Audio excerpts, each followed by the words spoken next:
Hello. नमस्कार। नमस्कार। नमस्कार। श्री राधे श्री राधे श्री राधे श्री राधे मित्रों। मैं के पांडे स्वागत करता हूं आपका आपके अपने YouTube चैनल के पांडे एडवांस मैथ क्लासेज में। मैं पढ़ा रहा हूं ग्रुप डी के लिए, एनटीपीसी के लिए, सीजीएल प्री के लिए, आप बोल सकते हो एडवांस मैथ एलजेब्रा।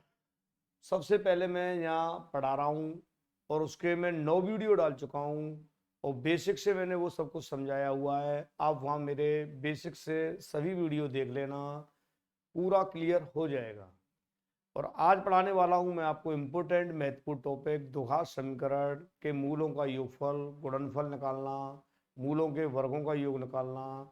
ये छोटी छोटी बातें मैं आज आपको सिखाने वाला हूँ। ग्रुप डी एनटीपीसी वाले बच्चों के लिए ये राम बाण की तरह काम करता है द्विघात समीकरण, क्योंकि ये सबसे ज़्यादा सवाल आते हैं और ये सिंपल टॉपिक भी है थोड़ा सा। तो आप मेरे साथ बने रहिए और देख लीजिए द्विघात समीकरण। एक दिन मैंने मेरा वीडियो देखना तो मैं द्विघात समीकरण के खंड करना तो मैं सिखा गया था आप लोगों को, और डायरेक्ट करना भी मैंने ऐसे बता दिया था। अगर कभी भी ऐसे आ जाए कोई भी द्विघात समीकरण, एक्स स्क्वायर माइनस के जैसे 9x प्लस के 20, जब एक्स स्क्वायर का गुणांक 1 हो तो फिर सीधा सीधा यहाँ हम दिमाग नहीं लगाते, सीधा 20 के फैक्टर कर लेते हैं। ऐसे दो फैक्टर जिनका प्लस करके टोटल करके 9 आ जाए तो आप कहोगे साहब यहाँ -5 और 4 करेंगे तो माइनस के 9 आ जाएगा। यही दो मान आएंगे, एक एक्स का मान 5 और एक एक्स का मान 4। अब ये चीजें मैं सिखा चुका हूं तो इसलिए यहाँ अपना समय बर्बाद हमें नहीं करना। और यहाँ से मैं आपको सिर्फ इतना समझाने की कोशिश करूंगा, जैसे x के दो मान यहाँ निकल के आए तो ये दो मान 3 क्यों नहीं निकल के आए, 5 निकल के क्यों नहीं आए, क्यों?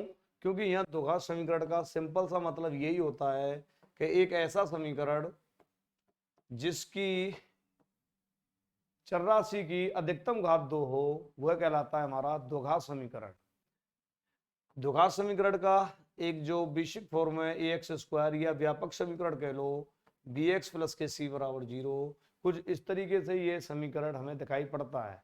जैसे ये जो समीकरण तुम देख रहे थे या ये जो तुमने हल किए थे, ये सब द्विघात समीकरण किए थे। और यहाँ जो व्यापक समीकरण है इसमें ए कोमा बी और कोमा सी जो तुम्हें नजर आ रहा है, यहाँ एक्स स्क्वायर का गुणांक ए, एक्स का गुणांक बी, और ये यहाँ जो सी अचर पद जो तुम्हें दिख रहा है, ये तीनों के तीनों ही अचर पद होते हैं। हालांकि सी अपने आप में जिसमें एक्स का कोई पद ही नहीं है तो ये तो हमें अचर दिखता ही है, और ए और बी एक्स स्क्वायर और एक्स के गुणांक है तो इसलिए ये भी अचर पद होते हैं, फिक्स पद होते हैं। अचर पद का मतलब जिनका कोई मान निकाला ना जा सके, ये तो फिक्स होंगे। जैसे आप इस समीकरण में तुलना करके देखेंगे, एक्स स्क्वायर माइनस के 9x प्लस के 20, तो आपको यहाँ नजर आएगा एक्स स्क्वायर का गुणांक 1 है, ये a आ जाएगा नजर। इसकी x की तुलना कर लो तो ये b, और ये पीछे वाला जो पार्ट है 20, ये हो जाएगा हमारा c। तो यहाँ से हमें ए बी सी के मान समझ में आ गए होंगे कि ए बी सी के मानों की तुलना कैसे करते हैं।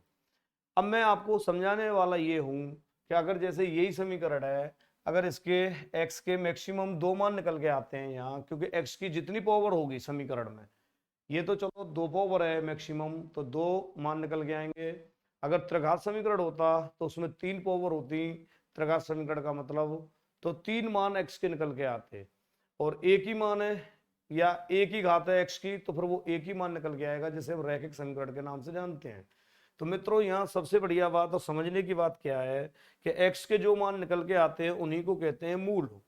x के जो मान निकलते हैं, x के जो मान है या x का मान जो भी निकल के यहाँ आ जाता है, x का मान, इस मान का मतलब x का जो मान निकाल रहे हो उसको शुद्ध हिंदी में कई जगह हमें मूल के नाम से लिखा आएगा कि x के दो मूल। अगर द्विघात समीकरण है तो रैखिक समीकरण है तो x का एक मूल। हम ये यहाँ समझा सकते हैं या समझ सकते हैं कि x के दो मान निकल के आएंगे, और वो x के दो मान अब वो आपको कैसे प्रेजेंट करें वो आप लोग देख लेना। यहाँ भाई यहाँ तो वैसे तो हम कह रहे हैं कि x की वैल्यू 5 है, x की वैल्यू 4 है, तो ठीक है ये x के ही तो दोनों मान है। तो यहाँ हम 4 की जगह कहते हैं कि अल्फा आया है और एक मान लो बीटा आया है। अल्फा बीटा फिर इस समीकरण के दो मूल हो गए, दो मूल या मान। मूल कोई ऐसा नहीं है कि ये वो वाले मूल हैं जिनको तुम सोचते या समझते हो। ये मूल का मतलब है शुद्ध हिंदी में मान, एक्स के दो मान। वो अल्फा बीटा मान लो, x1 y1 मान लो, कुछ भी मान लो, ऐसा नहीं है। कई सवाल जहाँ अल्फा बीटा नहीं बोलता, कई जगह तो यूं ही बोल देता है कि ये लो कि उनके दो मूल आपके x1 x2, मतलब x के दो मान है। हो सकता है कि तुम्हारे लिए y1 y2 बोल दे के दो मूल y1 y2 में। हो सकता है अपने आप में या तो a और b कोई दो मूल बोल दे कि a और b दो मूल है। तो इसकी तुम्हें चिंता परवाह नहीं करनी। अल्फा बीटा बोल दे, x1 x2 बोल दे, y1 y2 बोल दे, कुछ भी बोल दे, p कोमा q बोल दे कि दो मूल हैं, इसका मतलब x के दो मान है, एक p है एक q है। यहाँ ये कहना चाह रहा है कि x के दो मान है, अगर एक अल्फा है तो दूसरा x का बीटा है। ऐसे x का एक मान x1 है तो एक बार x का x2 है, ऐसे ही एक बार y1 है एक बार y2 है। तो ये मान है, तो x के दो मान तो निकल के आएंगे ही अगर वह द्विघात समीकरण है तो। अब मुझे बताओ, अगर ये द्विघात समीकरण का व्यापक समीकरण तुम्हें समझ में आ गया हो तो मैं यहाँ एक संग चलाऊंगा दोनों चीजें। आपका कॉन्सेप्ट सीखना है तो वो यहाँ से समझें। द्विघातीय समीकरण, द्विघातीय जो समीकरण है वो हमारा ax² plus bx plus c बराबर 0 इस फॉर्म में, और इसके दो मूल निकल के आएंगे, दो मूल, और वो हम मान लेते हैं अल्फा कोमा बीटा हैं। तो ये अल्फा और बीटा यहाँ जो मैंने बता दिए वो इनडायरेक्टली तुमसे ये कह दिया है कि एक्स के ये दो मान है, एक अल्फा हो सकता है और एक बीटा हो सकता है। यहाँ जब इस समीकरण को तुम हल कर रहे होंगे, हल करके निकाल के लेके आएंगे, तो यहाँ एक्स के दो मान यहाँ तो ए बी सी के रूप में आएंगे निकल के, परंतु तुम उनको क्या मान के चल रहे हो कि एक अल्फा है और एक बीटा है। दूसरे शब्दों में अभी एक एग्जांपल लिया था उसको समझो। x² माइनस 9x प्लस के 20 बराबर 0, ये कोई द्विघात समीकरण है। अब मैं तुमसे पूछ रहा हूँ कि बताइए इसके दो मूल क्या होंगे। मैं पूछ रहा हूँ इसके दो मूल क्या होंगे, या इसके शून्य कह दे, ध्यान रखना, या मान कह दे, मूल कह दे, मान कह दे, या शून्य भी कह दे, या इस समीकरण के समाधान बोल दे कि इस समीकरण के कितने समाधान होंगे। एक ही बात है, कहीं कल को तुम ये सोचते रहे कि समाधान क्या है। समाधान का मतलब है कि x के जितने भी मान निकल के आ रहे हैं वही उसका समाधान है, अर्थात सॉल्यूशन है, और x के दो मान जो निकल के आ रहे हैं। ठीक है, तो चलिए अब हम जब यहाँ से हल करके, अभी मैंने बताया कि यहाँ से सीधा सीधा x के दो मान आ गए थे, या इसके जब फैक्टर कर रहे थे तो कुल मिला के कुछ इस प्रकार आ गया था, x माइनस के 5 एक कोष्टक में, दूसरे में x माइनस 4 आया था बराबर 0। तो यहाँ से एक बार 5 0 किया होगा तुमने, एक बार 4 किया, तो यहाँ से एक वैल्यू 5 आ गई थी, एक वैल्यू 4 आ गई थी। इतना मैं तुमको पहले भी बता चुका हूँ। तो ये जो x के दो मान आ रहे हैं इन्हीं को हम कह रहे हैं यहाँ के, ये अल्फा आ गया 5, ये यहाँ बीटा आ गया। अगर अल्फा बीटा इसके दो मूल मान लें तो अगर x1 x2 मान है तो कहना कि x1 5 है, x2 4 है, कोई दिक्कत नहीं है। अब यहीं से समझने की कोशिश करो। अगर मैं तुमसे ये पूछूं कि अब की बार कि भाई इन अल्फा और बीटा को जोड़ दो, तो इनडायरेक्टली मैंने तुमसे क्या कह दिया, मैंने कह दिया मानों का योग या मूलों का योग जोड़ दो, तो तुम यहाँ से निकाल पाओगे 5, क्योंकि यहाँ से 5 आया है, एक 4 आया है, तो आप कहोगे 5 और 4 9 आ गया सब। और दूसरा मैं कहूँगा इनका गुणनफल कर दो, अल्फा इंटू बीटा का मतलब क्या है, गुणनफल। तो तुम यहीं से गुणा कर दोगे कि साहब ये अल्फा 5 है, बीटा 4 है, ये लो 20 आ गया, एक 9 आ गया, एक 20 आ गया। तो ये जो मूलों का योग और गुणनफल तुम निकाल रहे हो, इसी को गुरुजी यहाँ से इस फॉर्मूले के द्वारा सिंपल कर देते हैं, और तुम्हें ये समझाने की कोशिश करेंगे कि आपको जरूरी नहीं है कि आप मूल निकालें। अगर कोई सीधा ही तुमसे कल को यूँ पूछे नंबर 1 कि इस द्विघात समीकरण के मूलों का योग बताओ, मूलों का मतलब मैं यहाँ शुद्ध हिंदी में फिर लिख रहा हूँ मान, मतलब x के जो दो मान आते हैं उनका योगफल क्या होगा। तो मूलों का या मानों का जो योगफल होगा वो यहाँ से गुरुजी तुम्हें बता देंगे कि शॉर्टली कर लो, माइनस के b/a। जो सर यहाँ ए बी क्या है, यूं ये चर राशि, एक्स तो चर राशि है, ए बी सी अचर पद, जो मैंने थोड़ी देर पहले समझा दिया। यहाँ से तुलना कर लेंगे, ये ए है, ये बी है और ये सी है। आप समझ रहे हो ना मैं क्या समझा रहा हूँ। आपको बहुत आसान लगेगा अगर आप देखोगे तो। और चूंकि मैं ग्रुप डी एनटीपीसी वालों को पढ़ा रहा हूँ तो मैं इन फॉर्मूले वगैरह को सिद्ध अभी नहीं करवा रहा हूँ। अगर फॉर्मूले आपको ये देखने हैं कि ये फॉर्मूला ही कहाँ से बना, तो इसके लिए फिर आप मुझे कमेंट में बोल देना, फिर मैं वहां पढ़ा दूंगा, या सीजीएल का जब मैं पढ़ाऊंगा जब वहां देख लेना, अभी तो अपना काम चलाओ। तो मैं ये समझा रहा हूँ मूलों का योगफल के लिए माइनस बी अपॉन ए लगा दो, और मूलों का योग अगर तुमने मूल अल्फा और बीटा माने तो फिर तुम इसको ऐसे भी लिख सकते हो कि अल्फा प्लस बीटा बराबर माइनस के बी अपॉन ए, ये लो। और दूसरा पॉइंट इसमें अक्सर तुमसे पूछता है मूलों का गुणनफल, अक्सर आपसे पूछेगा मूलों या मानों का गुणनफल या शून्यकों का गुणनफल, मूलों या मानों का गुणनफल आपसे पूछेगा। हिंदी में पूछ रहा है तो गुणनफल ऐसे बोलेगा, तब आपसे गुरुजी तुम्हारे बताएंगे कि ऐसे सी अपॉन ए कर लो। तो सी यहां से देख लेना, ये हमारा सी का मान है, ये ए का मान है, तो सी बटा ए डायरेक्ट निकल जाएगा। और तुमने अल्फा बीटा मान है तो अल्फा बीटा बराबर सी बटा ए ऐसे कह लो चाहे कि अल्फा बीटा सी बटा a, alpha plus beta minus b upon a, ये दोनों योग और गुणनफल ये सीधे फॉर्मूले में अभी बता रहा हूं। ठीक है, काम चलाना। अब तुम कहोगे साहब ये फिर अगर इस समीकरण को अब ध्यान से देखो, अगर मैं यहां से देखूं तो 2 सेकंड में निकल जाएगा। वो इसे मैं हटा रहा हूं यहां से, ये देखो कि अगर ये ए है, ये बी है और ये सी है, ठीक है, तो फिर हमें यहाँ इसको निकालने की बिल्कुल आवश्यकता नहीं है कि एक्स के 2 मान निकालने की यहाँ बिल्कुल जरूरत नहीं है। तुम्हारे पास 2 तरीके हैं, या तो तुम कोई समीकरण दिया है तो उसके 2 मान निकालो और योगफल पूछ रहा है तो जोड़ दो, गुणनफल पूछ रहा है तो घटा दो। दूसरा तरीका ये है आपके पास में कि हमें मान निकालना ना पड़े, तो फिर ये फॉर्मूला याद आप रख सकते हो, नंबर 1 फॉर्मूला और ये नंबर 2 वाला फॉर्मूला, ये दोनों फॉर्मूले आप याद रख सकते हो। तो यहां से आप देख लो, भले ही पहला अगर आपसे पूछा था अल्फा प्लस बीटा बताओ, तो फिर माइनस के बी अपॉन ए ये लगाना था, तो सीधा यहां से तुलना करेंगे, बी की वैल्यू तो माइनस के 9 आ गई, और ये लो ए की वैल्यू 1 है, और तुम्हारा ये माइनस माइनस प्लस क्या 9 आ जाएगा क्या, और यही यहां से आ रहा था, तुम समझो। अब अल्फा प्लस बीटा जो तुम्हारे 5 और 4 आ रहे थे, एक तो 9 सीधा तुम 5 और 4 जोड़ के लिख रहे थे कि 5 और 4 9 आ गया योगफल, ये तो तुम्हारी ईमानदारी वाली मेहनत है जो तुमने पूरा ताकत लगा दिया इस सवाल को हल करने में। और करना चाहिए, हमसे कुछ भी पूछ सकता है एग्जाम में, गुणनखंड पूछ सकता है तो गुणनखंड करना आना चाहिए, मान पूछ रहा है तो मान निकालने आने चाहिए, और सीधा ही अगर योग और गुणनफल पूछ रहा है तो वो भी डायरेक्ट करना आना चाहिए। चलिए, अब आप समझ गए होंगे, तो इसकी एक बार आप चाहो तो स्क्रीनशॉट ले लो, और फिर मैं आगे बढ़ता हूँ। मैं थोड़ा सा लिमिटेड और फिक्स पढ़ाऊंगा इन टॉपिक को, ठीक है, चलो नोट कर लो। अब मैं आगे बढ़ता हूँ, चलो देखिए, अब मैं आपको फिर से देखो एक बार क्या समझा दिया। इन चीज़ों का मैं इतनी बार रिवीजन कराऊंगा कि आपको कोई प्रॉब्लम आएगी ही नहीं।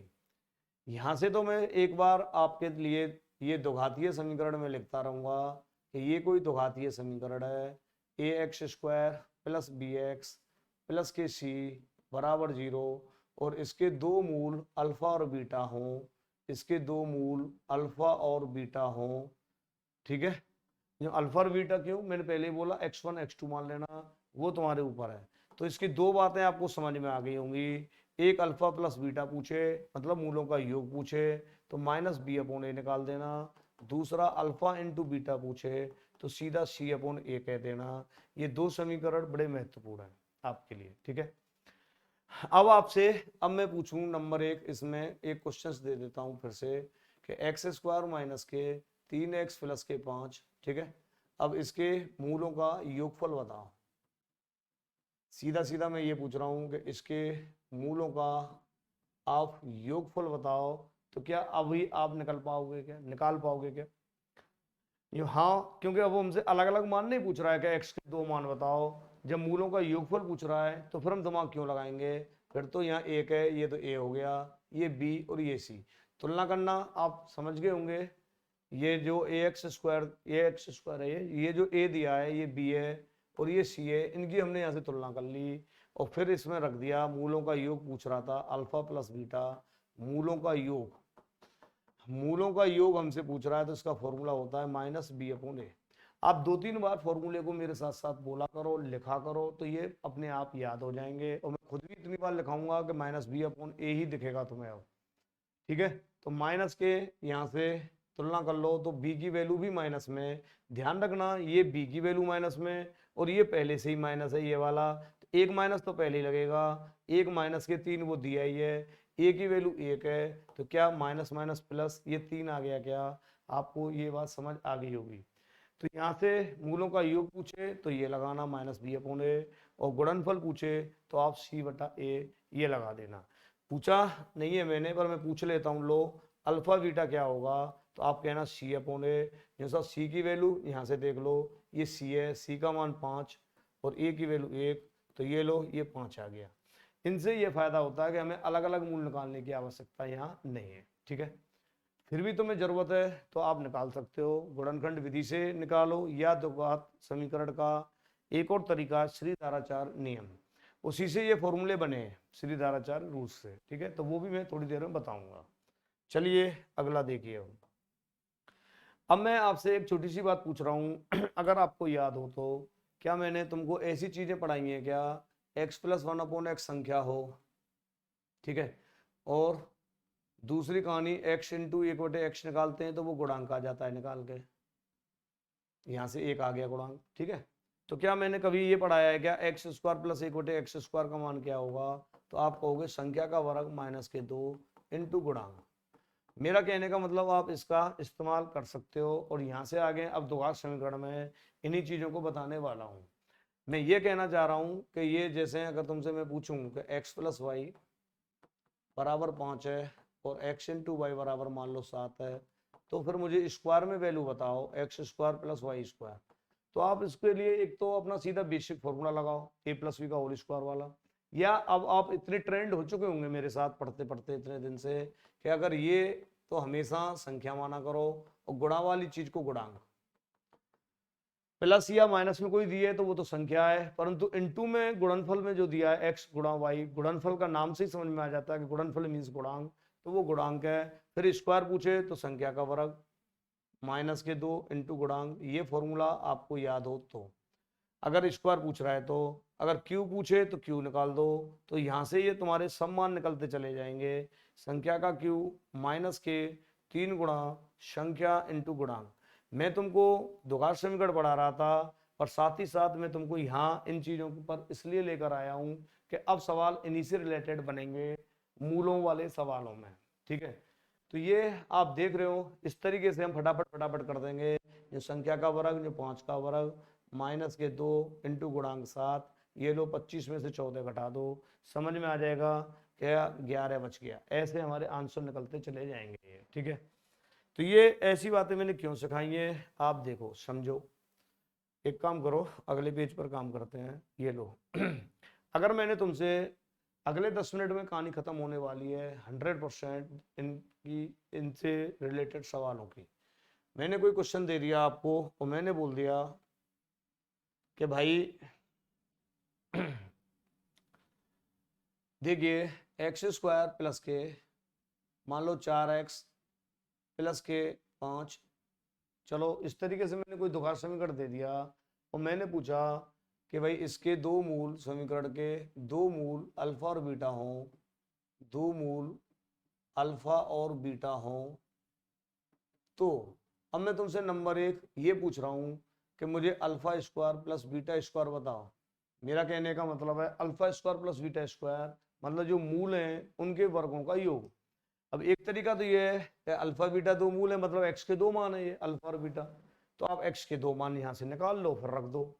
परंतु कई बार इतने सीधे सवाल या आसान सवाल नहीं देता कि तुम इनके फैक्टर करके मान भी निकाल दो आसानी से, 5 से कम 5 जोड़ के 4 आ जाए, ऐसा तो कोई फैक्टर नहीं होता। तो फिर परेशानी आएगी, या तो तुम श्रीधाराचार्य लगाओगे या फिर आप अपना और कोई दिमाग लगा सकते हो यहाँ कूट वर्ग बना के या जो भी लगाना चाहो। पर मैं अभी ये समझा रहा हूँ यहाँ एक्स के दो मूल जो दिए हैं उनके लिए हमें अल्फा बीटा अलग अलग निकालना ही नहीं है, बस स्क्वायर पूछा है तो आपको सीधा समझ में आना चाहिए। एक तो अल्फा प्लस बीटा, एक alpha into beta, alpha plus beta निकल जाएगा, समझ जाना कि वो माइनस बी अपॉन ए आएगा। तो यहाँ से आ गया माइनस, ये तुलना कर देता हूँ, ए ये बी है ये सी है, तो बी की वैल्यू आ गई हमारे पास में, यहाँ से माइनस के 4 हो जाएगा, ये प्लस के 4 है। ध्यान रखना ए की वैल्यू 1, तो ये लो माइनस के 4। ध्यान रखना ये तो तुम कहना योग वाली जो चीजें आती हैं वो तो संख्या, और अल्फा बीटा सी अपॉन ए लगाओगे तो सी की वैल्यू हो गई 5, ए की वैल्यू 1, तो फिर से वही 5 आ गया। और अब ये गुणांक का काम करेगा, गुणांक संख्या तुम्हारे पास है, गुणांक तुम्हारे पास है, तो फिर स्क्वायर निकालने में या क्यू निकालने में तुम्हें प्रॉब्लम क्या है? तो देखो, अगर alpha square plus beta square पूछ रहा है तो आप संख्या का वर्ग सीधा लगा दो, संख्या का वर्ग माइनस के 2 इंटू गुणांक। आप समझ पाए क्या कि मैंने ये चीजें क्यों तुमको समझाई थी? जो बच्चे डायरेक्ट मेरा ये वीडियो देख रहे हैं तो भाई पहले का वीडियो देख लेना कि इस संख्या का वर्ग क्या चक्कर है, गुणांक का क्या चक्कर है।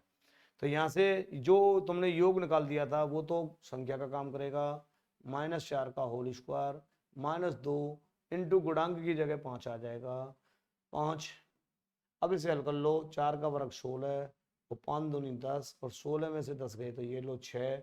ये मेरा आंसर है, ये आंसर आ जाएगा। ठीक है, समझ गए होंगे, alpha square plus beta square. तो जब मैं तुमसे ऐसे पूछने बैठूंगा तो आप सब सवालों को यहां से निकाल पाओगे। ठीक है, जैसे अब जरूरी नहीं है और समझो, अगर तुमसे ये पूछ लेता, अगर मैं तुमसे ये पूछ लेता दूसरे नंबर कि alpha cube plus beta cube बताओ, तो इसे तुम थ्योरी में क्या कहते हैं? थ्योरी में कहते हैं मूलों के घनों का योग। यहाँ भले मैं लिख देता हूँ ये लो, ऐसे हिंदी में भी पूछ लेगा कि मूलों के घनों का योग बताओ। तरीका अब तुम्हारा वही है, अगर तुमने कलाकारी सीख ली हो तो संख्या का क्यू, अब क्यू वाले में निकाल रहे हैं, क्यू वाले का फॉर्मूला बताया था, संख्या का क्यू -3 गुणा संख्या इंटू गुणांक। इसीलिए मैं तुमको इन चीजों को ज्यादातर सिखा रहा था कि इनको तुम डायरेक्ट करना सीखो, जिससे एग्जाम में बहुत बड़ा फायदा मिले, बेनिफिट मिले। ठीक है, तो यहाँ से संख्या का, तो संख्या हमारे पास में वही -4 है, तो -4 का क्यू -3, संख्या वही -4 और गुणांक 5 है, यहाँ ध्यान रखना गुणांक 5 है। ठीक है, तो -64 आ जाएगा, ये माइनस माइनस प्लस, 5 का 20 दिया 60 और 64 में से 60 गए तो -4।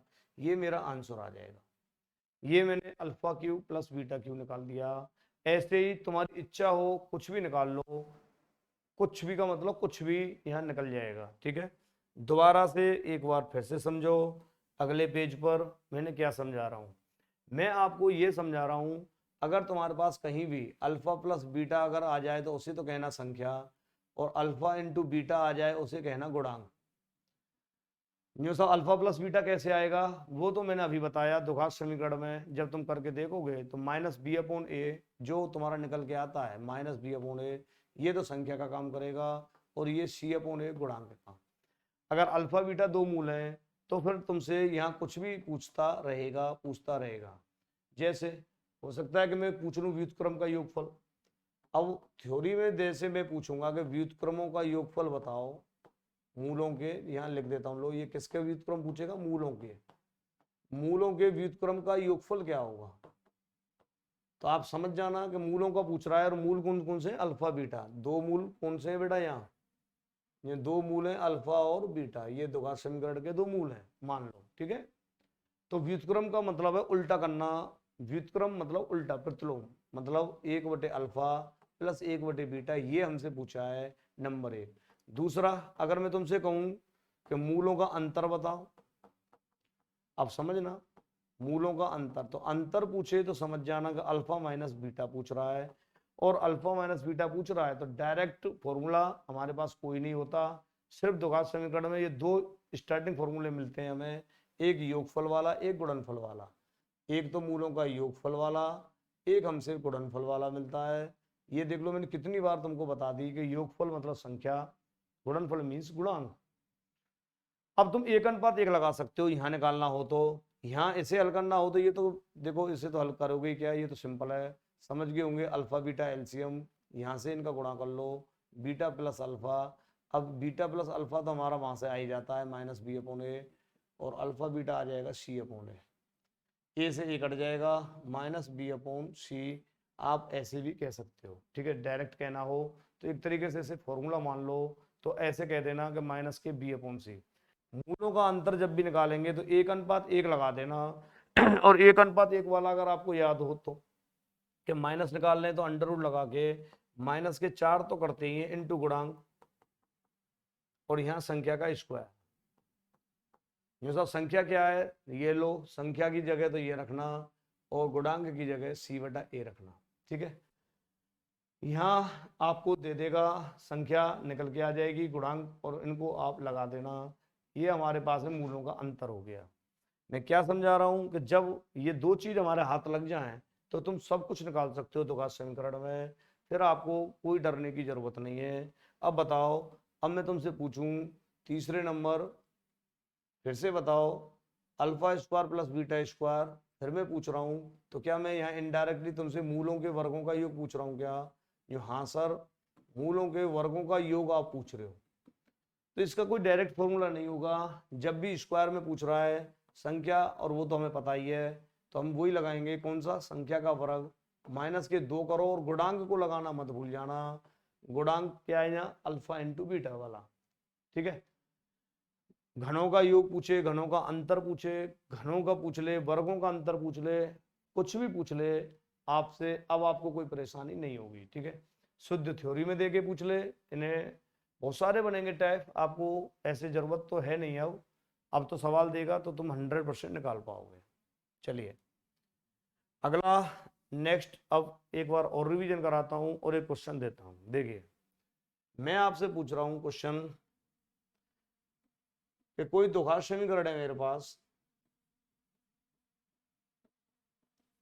और वो द्विघात समीकरण है मेरे पास 3x² माइनस के 5x प्लस के चलो 6, ये मेरे पास में कोई द्विघात समीकरण है, बराबर 0। और मैं कह रहा हूं के दो मूल अल्फा और बीटा है, के दो मूल अल्फा और बीटा है। ठीक है, के दो मूल अल्फा और बीटा हो, तो अब मैं तुमसे पूछ लेता हूं, बताइए अब की बार अल्फा बटे बीटा प्लस बीटा बटे अल्फा का मान क्या होगा? अल्फा बटे बीटा प्लस बीटा बटे अल्फा का मान क्या होगा? ठीक है, तो आपको यहाँ बिल्कुल परेशान नहीं होना मित्रों, कुछ भी पूछ ले, या आपको कोई दिक्कत आएगी नहीं।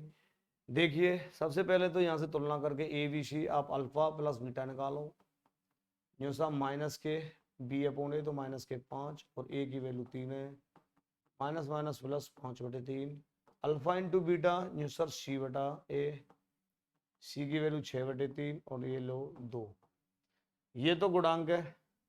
ठीक है ना, और ये संख्या है भाई, ये तो गुणांक है आपका, ये संख्या है। तो अब तुम इसमें कैसे करोगे? पहले तो यहाँ से अल्फा बीटा एलसीएम लो, हाँ या ना? अल्फा बीटा आप यहाँ से एलसीएम ले लो, alpha square plus beta square, ये यहाँ से निकल के आ जाएगा। अब तो बताओ, अल्फा स्क्वायर बीटा स्क्वायर पूछ रहा है स्क्वायर में, तो क्या अब लगा दोगे संख्या का स्क्वायर, ये सब 5/3 का स्क्वायर, माइनस के 2 इंटू गुणांक, गुणांक 3 है, 2 है, 2 इंटू 2, ध्यान रखना ये वाला गुणांक लगा रहा हूं मैं 2 यहाँ से, और बटे नीचे अल्फा इंटू बीटा, ये ऑलरेडी देख लो 2 ही आया है, ये 2 ही है, तो 2 यहाँ रख लो। अब इसे तुम सॉल्यूशन कर लेना, आपको यहाँ से समझ आ जाएगा ये। ठीक है, 5/3 का वर्ग कितना आएगा? हल करो इसे, ये सर 25/9 आएगा, और माइनस के 4 आएगा, और बटे में ये 2 चल ही रहा है, 9 एलसीएम, तो 9 चौका 36 में से 25 गए, तो माइनस के 11, तो ऊपर, और नीचे 9 और 2, तो माइनस के 11/18 है, ये हमारा आंसर आ जाएगा, ये हमारा आंसर आ जाएगा। आप स्क्रीनशॉट ले लो, लेना हो तो। ऐसे बहुत सारे सवाल आपको देखने को मिलेंगे, कल मैं करवाऊंगा, कल मैं बहुत शानदार शानदार। अब तुम्हारा काम 2-1 दिन बस केवल ये जो क्वेश्चंस हैं आए हुए सवाल आपके ग्रुप डी एनटीपीसी में, इनकी मैं कल प्रैक्टिस कराने वाला हूँ। ठीक है, तो यहाँ से आप इनको बस क्लियर कर लो एक बार मेरे साथ बेसिक, जिससे कोई प्रॉब्लम आए ही ना, फ्यूचर में आपको कोई समस्या नहीं आनी चाहिए। तो चलिए अब मैं इसे हटा देता हूँ।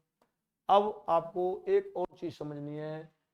एक तो अभी मैंने क्या बताया कि जब कोई द्विघात समीकरण दे रखा है तो उसके दो मूल आपको निकालने आते हैं, ये तो मैंने समझा दिया। अब की बार अगर दो मूल दे रखे हो और द्विघात समीकरण पूछे, मैं ये कह रहा हूं आपसे, समझो मैं क्या समझा रहा हूं कि जब दो मूल दिए हों, जब दो मूल दिए हों और द्विघात समीकरण पूछे, द्विघात समीकरण पूछे कि द्विघात समीकरण कैसे निकलेगा, वापस से द्विघात समीकरण भी तो पूछ सकता है हमसे। जो हाँ सर बिल्कुल पूछ सकता है, तो फिर आप कैसे करोगे? जैसे एग्जाम्पल के तौर पर अगर मैंने आपसे ये कहा होता यहाँ कि x का मान अल्फा और एक x का मान बीटा, ये दो मूल दिए हैं, तो ये दो मूल अगर अल्फा और बीटा है तो फिर मुझे बताओ वह द्विघात समीकरण क्या होगा? तो एक तरीका तो इसका ये है कि तुम बोलो 1 मिनट में कॉन्सेप्ट कर लो, चलो थोड़ा सा, x माइनस अल्फा आ जाएगा इधर बराबर 0, समझ रहे हो ना, और बीटा इधर को आ जाएगा x माइनस बीटा, तभी तो ये, जब तो x के शून्य निकल के आए होंगे। जब हम अल्फा को इधर ले जाएंगे तो ये अल्फा माइनस का हो गया, बीटा इधर ले आए तो ये भी माइनस का हो गया, दोनों 0 के बराबर आ गए। दोनों का गुणा कर लो एक बार और यहीं से हमारे पास x अल्फा और x माइनस बीटा, ये लो बराबर 0। अब इनको तुम हल करोगे यहाँ से, इस समीकरण को, कौन सा आया है, x minus alpha x minus beta बराबर 0, तो इसको हल करते ही आपका द्विघात समीकरण आपको दिख जाएगा। ठीक है, जैसे x का गुणा किया तो एक्स स्क्वायर, x का यहाँ गुणा किया तो माइनस के एक्स बीटा, ऐसे अल्फा का किया तो माइनस के अल्फा एक्स और minus minus plus alpha beta बराबर 0। तो एक्स स्क्वायर, अब इसमें से आप क्या कॉमन ले लोगे, ध्यान से देखो, जुड़ेंगे घटेंगे नहीं, आप x कॉमन ले लेना माइनस के, तो माइनस के x कॉमन लेते ही यहाँ बीटा और यहाँ अल्फा बच जाएगा और प्लस के अल्फा बीटा बराबर 0। यही हमारा द्विघात समीकरण है। ठीक है, या इसको ऐसे लिख लो, एक्स स्क्वायर माइनस के मूलों का योग आया है, एक तो अल्फा प्लस बीटा, जो दो मूल दिए एक बार उनको जोड़ दो, वो तो एक्स का गुणांक आ जाएगा, और अल्फा इंटू बीटा ये अचर पद, ये द्विघात समीकरण की एक फॉर्म बन के आ जाएगी। आप इसमें लगाना, जब भी कोई मान दिया हो तो ये स्टार में लगा देता हूँ यहाँ, ये इंपॉर्टेंट है, आपको जरूरी नहीं कि बेसिक करें। मैं क्या समझा रहा हूँ आपको, एक बार इसे स्क्रीनशॉट ले लो और फिर मैं और समझाता हूँ दोबारा से, कहना क्या चाह रहा हूँ मैं। देखिए, मैं आपसे ये कहना चाह रहा हूँ प्रभु, ये बताना चाह रहा हूँ यहाँ कि अगर मैंने ये कहा कि कोई द्विघात समीकरण है और द्विघात समीकरण के दो मूल, मान लो मैंने कहा 3 और 5 हों, बात समझना, मैंने कहा द्विघात समीकरण के दो मूल 3 और 5 हों तो द्विघात समीकरण क्या होगा, तो द्विघात समीकरण का मान बताइए, द्विघात समीकरण निकालो कि द्विघात समीकरण आपको यह निकालना है। मैं ये कह रहा हूं अगर आप कोई विशेष फॉर्मूला नहीं जानते तो आपको ये एक्टिविटीज तो आनी चाहिए कि ये x के ही तो दो मान है, एक तो x का मान 3 है, एक x का मान 5 है। मैं ये कह रहा हूं x के दो मूल मतलब दो मान x के ये हो गए, एक 3 एक 5, मतलब ये एक तरीके से देखा जाए तो आप ऐसे भी कह सकते हो ये अल्फा है ये बीटा है। ठीक है, और तुम ऐसे भी कह सकते हो कि x का मान अल्फा था, x का मान बीटा, अभी थोड़ी देर पहले जो बेसिक समझाया है, पर यहाँ अल्फा और बीटा की जगह 3 और 5 हैं, तो यहाँ से 3 को इधर ले आओ तो एक बार x माइनस 3 बराबर ये भी 0 आएगा और यहाँ से भी 5 को इधर ले आओ तो x माइनस 5 बराबर ये भी हमारे पास में यहाँ से 0 आ जाएगा। ये मैं समझा रहा हूँ। तो क्या ये हमारे पास में जो दोनों समीकरण आ गए इनका आपस में गुणा करते हैं क्या, ये बिल्कुल कर दो, x माइनस 3 x माइनस 5 जब गुणनफल में होंगे और बराबर 0 तभी तो हमने एक बार इसको 0 और एक बार इसको 0 रखा होगा। अब आप इसको चाहो तो दोनों का गुणा कर लो खुद से, तो आप यहाँ से इस तरीके से करके देखोगे तो आप खुद भी कर पाओगे। एक बार x का गुणा x में करो एक्स स्क्वायर, एक बार x का माइनस 5 में कर लो, एक बार यहाँ से 3 का करो माइनस 3x, एक बार इसका कर लो माइनस माइनस प्लस 5 15 बराबर 0। अब देखो एक्स स्क्वायर 5x माइनस के 3x माइनस के दोनों जुड़ के 8 है आ जाएगा, 8x और प्लस के 15 बराबर 0। ये लो, ये मेरा द्विघात समीकरण है, ये मेरा द्विघात समीकरण है। जब मैं कोई कुछ नहीं जानता तो गुणा करना इतना बेसिक तो मुझे आना ही चाहिए, 100% आना चाहिए, जिससे कि हम सवाल छोड़े ही ना एग्जाम में।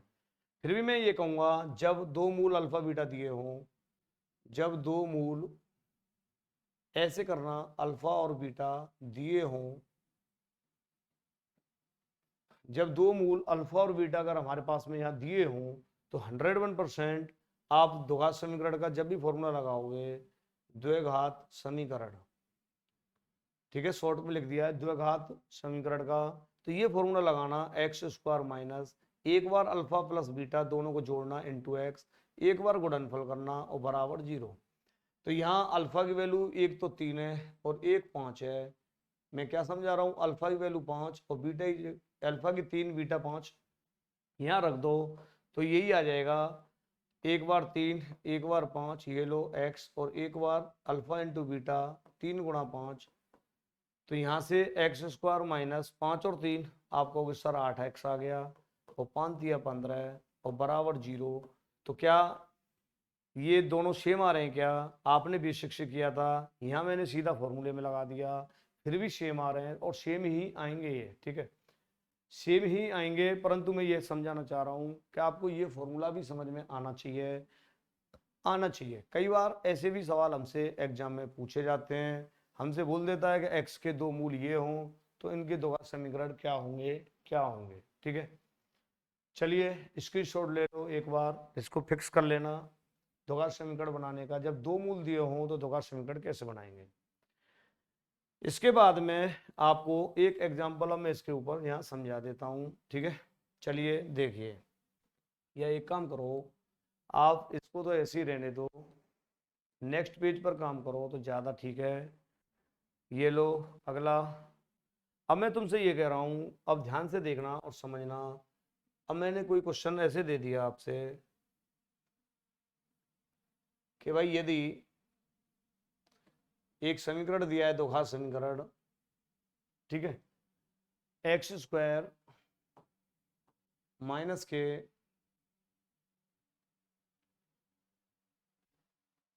जो भी तुम लिखना चाहें तो समीकरण अपने मन से, और मेरे मन से लिखना चाहें तो मेरे मन से लिख लो, कोई भी लिख देता हूँ यार, आसान से ही लिखूंगा अभी तो तुम्हारे लिए, ठीक है ना।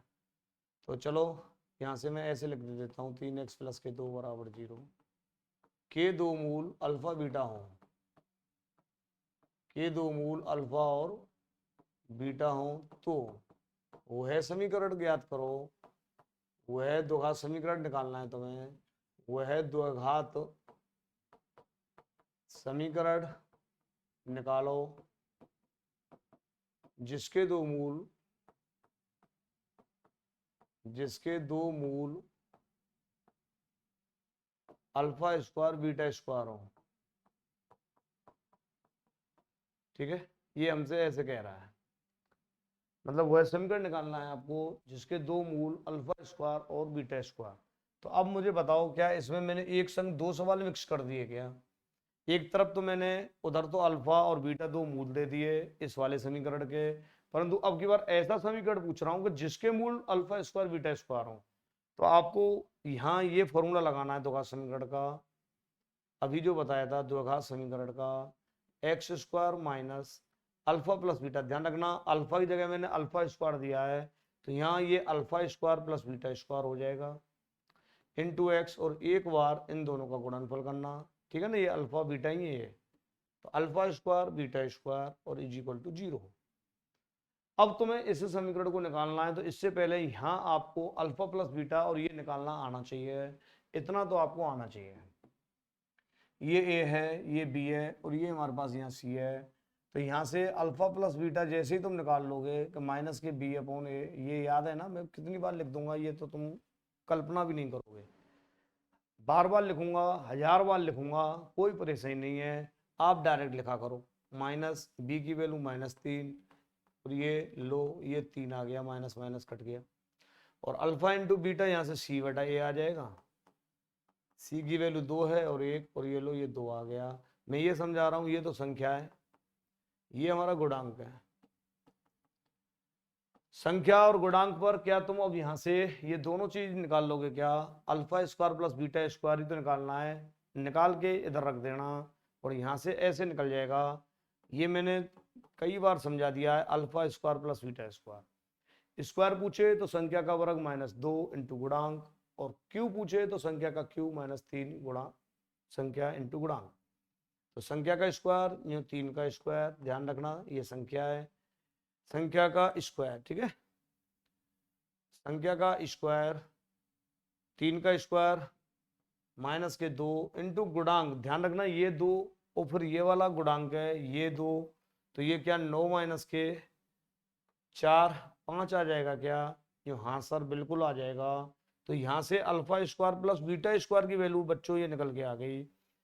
अब तुम बताओ, और अल्फा बीटा तो हमारे पास 2 दिया ही है, तो यहाँ रख देंगे क्या? X square minus alpha square beta square की वैल्यू 5 आई है, और एक्स और प्लस अल्फा बीटा जो है वो यहाँ से दिया है अल्फा बीटा 2।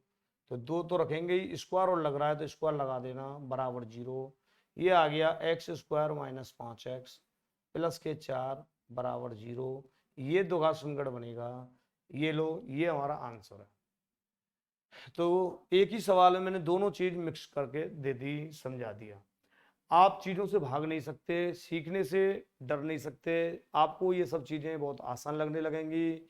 आप देखो कितने अच्छे अच्छे सवाल हैं और इनको कितने अच्छी टेक्निक से आप इनको कर पा रहे हो। बहुत आसान, हालांकि बहुत सारे तरीके इनको करने के होंगे, हो सकते हैं इन सवालों को, परंतु बेस्ट एंड बेस्ट तरीका यही है। इस तरीके से आप करो, समझो। अब अब मैं अगले 10 मिनट आपको कुछ खास बातें और इम्पोर्टेंट बातें और समझा देता हूँ। ये तो आपने कलेश खत्म कर लिया। जब तुमसे अल्फा बीटा 2 मूल दे दे तो उनसे कैसे कैसे टाइप के सवाल बनते हैं, ठीक है। अब मैं आपको स्पेशली अब आता हूँ मैं श्रीधाराचार्य रूल पर। अब मैं समझाऊंगा सबसे लास्ट में, जबकि चाहता तो मैं शुरू में भी समझा सकता था। तो द्विघात समीकरण, सबसे पहली बात अब यहाँ से देख लो। आपको मैंने अभी समझाया कि द्विघात समीकरण की एक्चुअल फॉर्म ये होती है ए x square plus B x plus c बराबर 0। ये हमारे पास में। अब इसके गुणनखंड आप दो विधि से कर सकते हो, एक तो गुणनखंड विधि से, दूसरा पूर्ण वर्ग बना के आप श्रीधाराचार्य विधि से कर सकते हो। तो श्रीधाराचार्य विधि वैसे तो पूर्ण वर्ग बन के आएगी यहाँ से, ठीक है। और अगर आपको सीधा मैं बता दूं थोड़ी सी देर के लिए कि श्रीधाराचार्य से हम x का मान कैसे निकाल पाएंगे, तो x बराबर माइनस के b plus minus under root b square minus 4ac upon 2a। ये आप फॉर्मूला याद रख सकते हो। अगर आपको ये हो गई ये फॉर्मूला ही कहाँ से बना, तो फिर वो यहाँ से इसका पहले a का भाग लगाना, b बटा a आएगा, b बटे a का आधा करना, b बटे 2a आएगा, b बटे 2a का होल स्क्वायर करना। उतना होल स्क्वायर आ जाए उतना ही जोड़ना, उतना ही घटाना, फिर ये पूर्ण वर्ग बन के आगे चल के जब ये हमारा फॉर्मूला सिद्ध हो जाएगा 101% हो जाएगा। आप करके देखना, मैंने हिंट दे दी। तो अभी हम यहाँ प्रचंड विद्वान बनने नहीं आए, ना बनाने आया हूँ मैं आपको कि ये फॉर्मूले भी सिद्ध करने बैठूँ यहाँ, क्योंकि हमें टारगेट है ग्रुप डी एनटीपीसी, तो उसके लिए हमारा काम चल जाएगा, ठीक है। श्रीधाराचार्य नियम, ये नियम हमसे क्या कहता है कि अगर हमसे कोई गुणनखंड नहीं भी हो रहा हो आसानी से, तब भी हम यहाँ से गुणनखंड भी निकाल सकते हैं और एक्स के मान भी निकाल सकते हैं। श्रीधाराचार्य नियम हमसे ये कहता है। जहां बी क्या है ए क्या है ये सब चीज यहाँ से देख लेना। ए वाला तो ए ही रहेगा, ये इसका गुणांक बी है और ये सी है। ये ए बी सी आपको जो दिख रहे हैं ये वाले यहाँ श्रीधाराचार्य रूल में लगेंगे। जैसे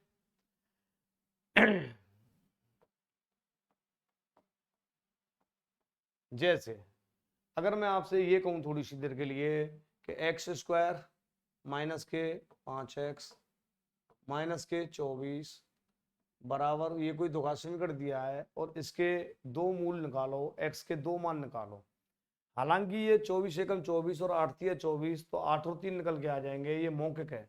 फिर भी तुम एक बार श्रीधाराचार्य लगा के देखो और जब भी तुम आराम से कर पाओगे। अगर कोई बच्चा ये चाहता है कि मुझे यहाँ से गुणनखंड करना आता ही नहीं है, तो फिर यार इतना तो काम कर लेना कि ए क्या होता है, बी क्या होता है, सी क्या होता है, ये तीनों मान यहाँ देख लो और रट लो और फिर इस फॉर्मूले को एक दो बार लिख लेना और इसमें लगा देना।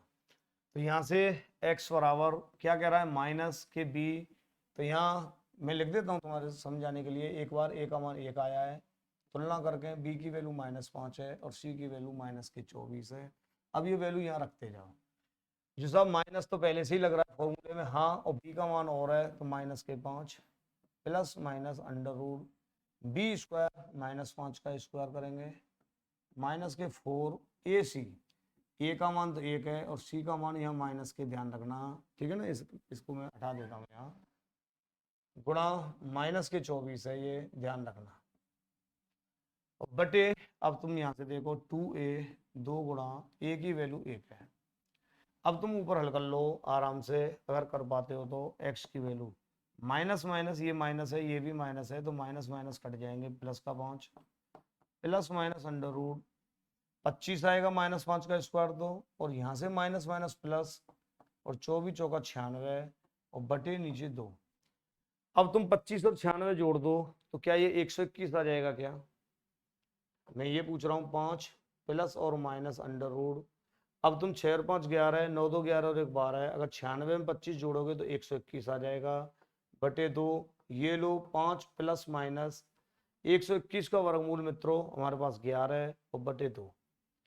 तो अब तुम समझ पाए होंगे कि ये x की वैल्यू जो आई है ये हमारे पास प्लस और माइनस दोनों में आ गई है। ठीक है, इधर को लिख दूं मैं, एक बार तुम प्लस चिन्ह ले लेना, एक बार माइनस, तो यहां से समझो x का मान ये आया है हमारे पास 5, प्लस का भी है और माइनस का भी, और 11 है बटे 2। एक बार धन चिन्ह लेने पर, जब तुम धन चिन्ह लेंगे तो x की वैल्यू यहां से बीच में से लेंगे धन चिन्ह, ध्यान रखना, प्लस के 5 प्लस के 11 बटे 2, 11 और 5 16, 16 का आधा 8, एक मान तो 8 आ गया। एक बार ऋण चिन्ह ले लो, जब आप ऋण चिन्ह लोगे तो न्यू साहब एक बार x बराबर 5 में से 11 घटाना है अब की बार, और ये बचेगा माइनस के 6 बटे 2, तो ये आएगा माइनस के 3। ये दोनों मान आ गए, एक x का मान 8 आ गया, ये दो मूल आ गए एक तरीके से। तो मैंने इसलिए समझाया है तुम्हें द्विघात समीकरण श्रीधराचार्य से कि अगर कोई बच्चा गुणनखंड करने में असमर्थ हो तो फिर यहाँ फर्क नहीं पड़ता गुणनखंड आते हो या नहीं आते हो, एबीसी के मान की तुलना करो पहले और फिर इसमें यहाँ लगा दो, और फिर ऐसे जब तुम एज इट वैल्यू रखोगे तो फिर तो मैं उम्मीद करूंगा कि सॉल्यूशन तो थोड़ा थोड़ा तो आना चाहिए, जैसे कि स्क्वायर करना, इनका गुणा करना, और फिर आप देखोगे तो यहाँ वैल्यू प्लस और माइनस दोनों में आएंगी, और यहाँ से एक बार प्लस चिन्ह एक बार माइनस चिन्ह ले लेना और दोनों मान निकल के आ जाएंगे। एक बार इसे नोट कर लो, आप देख लो। ठीक है, अब इसमें कुछ इंपॉर्टेंट बातें और देख लेनी चाहिए आपको। स्क्रीनशॉट ले लिया होगा आपने, ऐसी मुझे उम्मीद है। ठीक है, तो श्रीधराचार्य आपको स्पेशली सिखाया जा रहा है कि इसको हम अप्लाई कैसे करेंगे, और यहाँ से फैक्टर भी निकल जाते हैं, क्योंकि जब x का मान 8 आ गया तो x माइनस 8 कर लेना, एक फैक्टर तो x माइनस 8 आएगा। एक बार x बराबर 3 आया है तो 3 को उधर ले जाना, तो x प्लस 3, x प्लस 8 और x प्लस 3 इसके फैक्टर आएंगे। श्रीधराचार्य फैक्टर भी कर देगा, कोई दिक्कत नहीं है। ठीक है, हटा दूंगा इसे मैं। चलिए मैं ये समझा रहा हूँ, जैसे x के मान अगर हमारे पास में ये आ गए ना दोनों, एक x का मान 8 आ गया और एक x का मान -3 आ गया, तो मैं ये समझा रहा हूँ एक बार यहाँ से x माइनस 8 आ जाएगा एक फैक्टर, तो दूसरा इधर को ले लो तो एक x प्लस 3 आ जाएगा। ये गुणनखंड पूछे तो गुणनखंड ये हो जाएंगे। ये श्रीधराचार्य से गुणनखंड भी होते हैं, ऐसा नहीं है, क्योंकि जब मान निकलेंगे तो गुणनखंड भी होंगे, स्वाभाविक बात है फिर तो। ठीक है, तो चलिए अब थोड़ा सा आगे देखो। अब इसमें एक जो टेक्निक है, मेन टेक्निक, वो आपको अब समझना है। श्रीधराचार्य में विशेषकर आपने देखा तो अंडर रूट के अंदर बी स्क्वायर माइनस 4ac आ रहा है। ठीक है, तो यहाँ सबसे पहले छोटी छोटी बात मैं आपको बता दूं कि अगर अंडर रूट के भीतर अगर कोई भी संख्या हो तो फिर हम अगर उसका होल स्क्वायर करें और स्क्वायर से अंडर रूट कट जाए तो भीतर की संख्या रह जाती है संख्या, अर्थात वो संख्या ज्यादातर पॉजिटिव में ही आएगी आपकी। इन्हीं को कहते हैं वास्तविक संख्या। ध्यान रखना, वास्तविक संख्या होती क्या है? जो सब दुनिया की कोई भी संख्या, दुनिया की कोई भी संख्या अगर इसका स्क्वायर करें तो इनका रिजल्ट धनात्मक हल आए, इनका रिजल्ट धनात्मक हल आ जाए तो वो कहलाती है वास्तविक संख्या। और अगर ऐसा हो जाए गलती से क्या काल्पनिक संख्या का मतलब क्या है कोई पूछे तो, इमेजिनरी नंबर, काल्पनिक संख्या ये रियल नंबर है, वास्तविक संख्या। ठीक है, तो काल्पनिक संख्या का सीधी सी परिभाषा से समझें तो जो दुनिया की ऐसी कोई संख्या जिसका वर्ग करने से इसका हल ऋणात्मक आ जाए, तो फिर यहाँ थोड़ा सा दिमाग चटकेगा कि यार स्क्वायर तो कभी माइनस लाता ही नहीं है, क्योंकि हम जानते हैं कि भीतर प्लस की या माइनस की कोई भी संख्या हो, अगर तुमने उसका स्क्वायर भी कर दिया तो वो प्लस में ही आ जाएगा। आप किसी भी संख्या चाहे प्लस का स्क्वायर करो चाहे माइनस का, तो वो प्लस ही आ जाएगा। तो फिर काल्पनिक संख्या कैसे माइनस आएगी? यहाँ संख्या में हम ऐसा क्या रखें संख्या की जगह कि उसका स्क्वायर कर दें। तो फिर आपसे आपके गुरुजी यही समझा देंगे कि अंडर रूट के भीतर कोई संख्या ले लो, जैसे मान लो -5 ले ली और फिर इसका स्क्वायर कर दो, तो फिर पक्का -5 आ जाए।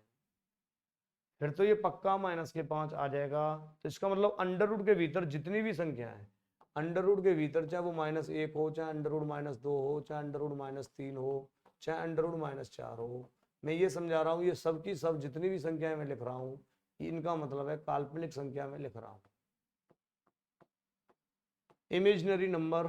ठीक है, और इस काल्पनिक संख्याओं को आयोटा से हम प्रदर्शित करते हैं। आयोटा हम बोलते हैं इन्हें, आयोटा, आई, स्मॉल आई से हम इन्हें प्रदर्शित करते हैं। और इसका सीधा सा मतलब ये होता है, काल्पनिक संख्याओं का सीधा सा मतलब ये होता है कि अगर अंडर रूट माइनस के अगर 1 है तो इसका मतलब है आयोटा, आयोटा और आयोटा। या अगर इसका तुम यहाँ से वर्क करने लग जाओगे कि अंडर रूट -1 का होल स्क्वायर बराबर आई का भी होल स्क्वायर, तो यहाँ से स्क्वायर से अंडर रूट खत्म, -1 की वैल्यू आई स्क्वायर।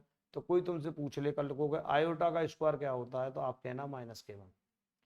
ठीक है, और यहाँ मैं तुमको कोई आयोटा वायोटा ज्यादा हैवी नहीं सिखाना चाह रहा हूँ या हैवी पढ़ाना नहीं चाह रहा हूँ, मैं बस इतना समझा रहा हूँ कि अंडर रूट के भीतर अगर कोई संख्या माइनस में आ गई तो वो 100% काल्पनिक संख्या होगी। और ऐसा यहाँ श्री धाराचार्य में आ सकता है। श्री धाराचार्य में एक बार इसे लिख लो, आई स्क्वायर का मान -1 होता है और अंडर रूट -1 का मान आयोटा होता है, आप ऐसे बोल सकते हो। ठीक है, चलिए आगे देखिए, समझिए मैं क्या समझा रहा हूं। जैसे तुमने श्री धाराचार्य अभी पढ़ा था, x बराबर -b plus minus under root b square -4ac बटे 2a। तो ये जो फॉर्मूला है, क्या इसमें ऐसा नहीं हो सकता क्या कि अगर तुम कहीं गलती से b स्क्वायर और 4ac की वैल्यू अगर तुमने पूरी की पूरी निकाल के देखी, b स्क्वायर -4ac, और उसका मान जरूरी थोड़ी है कि पॉजिटिव ही आएगा, हो सकता है नेगेटिव आ जाए, और ऐसा भी हो सकता है कि ये 0 आ जाए, b स्क्वायर -4ac। तो इसमें फिर हमारे पास में ऐसा हो तो इसकी 3 कंडीशंस हमारे पास में बनती हैं। तो सबसे पहले तो 3 कंडीशंस बनेंगी, उससे पहले मैं आपको समझा दूं कि b स्क्वायर -4ac को श्री धाराचार्य जी ने एक नाम दिया था विविक्तर, जिसे हम d से प्रदर्शित करते हैं, जिसे हम d से प्रदर्शित करते हैं। और स्पेशल उन्होंने कह दिया कि d बराबर आप b स्क्वायर -4ac यहाँ लिख सकते हो। उन्होंने कहा कि ये d यहाँ विविक्तर है, और ये पूछ लेता है पेपर में कई बार कि इनका विविक्तर क्या है। विविक्तर मीन्स मतलब b स्क्वायर और 4ac का डिफरेंस को उन्होंने विविक्तर बोला था, b square -4ac, b square -4ac विविक्तर। ठीक है, अब इसकी विविक्तर जो आता है, ये जो d निकल के आता है, इसी में आपकी 3 कंडीशंस हो सकती हैं। सबसे पहली कंडीशन हो सकता है कि ये d का मान जो है 0 ही आ जाए। सबसे पहले हो सकता है कि d का मान b स्क्वायर -4ac किया और 0 आ गया। ठीक है, तो ये 0 कब आएगा? ये 0 जब ही आएगा, जब आएगा 0 जब यहाँ b स्क्वायर बराबर 4ac हो। ध्यान रखना, अगर b स्क्वायर और 4ac का मान अगर बराबर हो गया तो ये दोनों कट जाएंगे, फिर तो 0 आ जाएगा।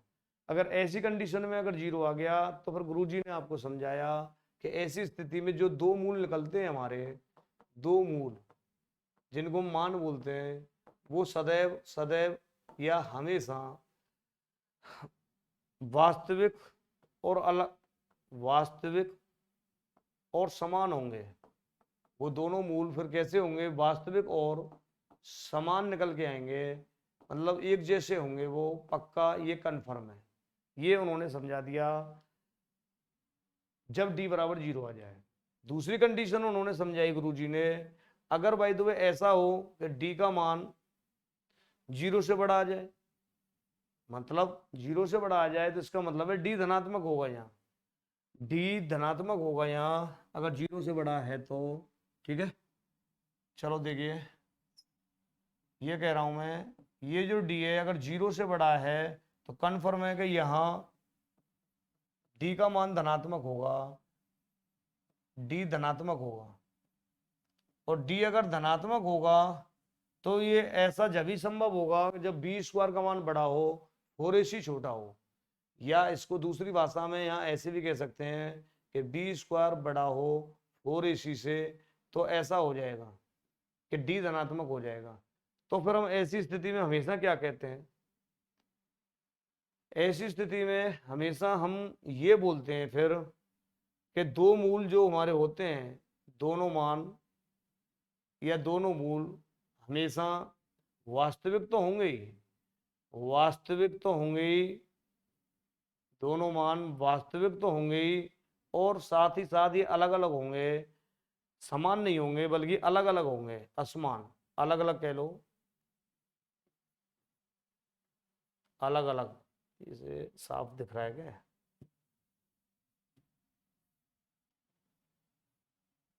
चलिए देखिए, वास्तविक और दोनों मान अलग अलग होंगे, ऐसा मैं कह रहा हूं, अलग अलग होंगे। थोड़ी देर मेरे साथ बने रहिए, इनके जब मैं एग्जांपल दूंगा 100% आपको समझा दूंगा, समझ में आ जाएगा, ये पक्का है, ठीक है। तीसरी कहानी में ये ट्विस्ट है, अगर ऐसा आ जाए कि डी का मान 0 से छोटा आ जाए, तो 0 से छोटी कोई वैल्यू आ रही है तो इसका मतलब है इनडायरेक्टली कि ये हमारा एक डी ऋणात्मक होगा। यहाँ ऐसी स्थिति में डी का मान ऋणात्मक निकल के आएगा, और ऋणात्मक हल जब ही आएगा ये निकलकर जब हमारे पास में बी स्क्वायर से बड़ा हो 4ac। समझ रहे हो ना? जब यहाँ 4ac अगर बड़ा हो जाएगा तो फिर माइनस की संख्या बड़ी हो जाएगी। फिर तो तुम्हारी समझ में आ गई होगी ये बात कि अब की बार बी स्क्वायर से बड़ा होगा यहाँ 4ac, और ऐसी स्थिति में कहेंगे कि मूल जो है वो हमेशा और हमेशा काल्पनिक होंगे। बस इसी काल्पनिक को मैं समझा रहा था आयोटा से कि ये आई में आएंगे, मूल काल्पनिक होंगे, मतलब इनका मान x के निकल तो जाएंगे पर वो x के दोनों मान आयोटा के संग आएंगे, आयोटा लग के आएगा उनमें, वो मूल काल्पनिक होंगे। फिर वो मूल चाहे समान आए चाहे असमान आए, थोड़ी सी देर के लिए बता रहा हूं मैं, तो फिर हम ऐसी स्थिति में बोलते हैं कि ये मूल काल्पनिक होंगे। तो तीनों कंडीशंस मैंने यहाँ समझा दी, तीनों कंडीशंस आप देख लो, स्क्रीनशॉट ले लो, इन्हीं को ध्यान में रख के और हम फिर इनको देखेंगे, हल करेंगे। सीधा सीधा हमसे पूछता है, ऐसा नहीं कि हम x के मान निकाल के देखेंगे, जब हम बताएंगे कि ये मूल वास्तविक हैं या अलग अलग हैं तो वो यहाँ से समझ में आ जाएंगे। स्क्रीनशॉट ले लो और फिर मैं आगे बढ़ता हूँ। चलिए देखिए, मैं ये समझा रहा हूँ, अब एग्जाम्पल ले लो और कोशिश करो समझने की। मैंने क्वेश्चंस देखे आपसे पूछ लिया कि कोई द्विघात समीकरण है 4x स्क्वायर माइनस के 5x, ठीक है, और प्लस के मान लो 7, ऐसे मैंने कह दिया और मैंने पूछा इस समीकरण के मूल कैसे होंगे। मैं ये पूछ रहा हूं मूल कैसे होंगे, ठीक है, मतलब ये न्यू पूछना चाह रहा है कि इसके जो मान आएंगे निकलकर वो वास्तविक होंगे, काल्पनिक होंगे, क्या होंगे, या फिर समान होंगे या असमान होंगे, ये ऐसे करके पूछ सकता है, ऐसे ऑप्शन वो दे देगा। तो मित्रों यहाँ हमें यहाँ x के मान निकालने की जरूरत नहीं है, हमें यहाँ सीधी सी मतलब है पहले a b और c की तुलना करो, और आपको दो चीज आपको पता होनी चाहिए, एक बी स्क्वायर एक 4ac, ठीक है। तो सीधा सीधा आप ज्यादा दिमाग ना लगाएं, आप विविक्तर निकाल लो, आपको अभी समझ में आ जाएगा। d बराबर बी स्क्वायर माइनस 4ac, ये निकाल के रखो तो यहाँ से b की वैल्यू -5 और माइनस के 4 गुणा a की वैल्यू 4 है और ये 7 है, 25 आ गया यहाँ से, और माइनस के 4 चौक 16 सत्ते 112। अब तुम ही बताओ माइनस के 112 ज्यादा है या प्लस के 25? सर माइनस के ज्यादा है, तो वैल्यू माइनस में बच गई। अब जो भी बच जाए, अब तुम वैसे टाइम खराब करें तो कर लो, घटा के 12 में से 5 गए तो 7, 10 में से 2 गए तो चलो 8, 87 बोल दो। तो माइनस के जो 87 आ रहा है ये वैल्यू माइनस में आ रही है। अब मुझे बताओ अगर अंडर रूट में, ये एक्चुअल में अंडर रूट में तो लिखा होता है बी स्क्वायर माइनस 4ac, मैं तुमसे पूछ रहा हूँ ये अंडर रूट में तो लिखा होता है, और अंडर रूट के भीतर अगर -87 आ जाएगा तो तुम बाकी चीज तो बाद में हल करोगे, पर -87 आ गया तो ये आयोटा में आ गया क्या मान? अब ये काल्पनिक मान आ गया क्या? ये हाँ सर, तो इसका मतलब है कि इसके मूल कैसे होंगे, तो आंसर होगा इसके मूल काल्पनिक होंगे।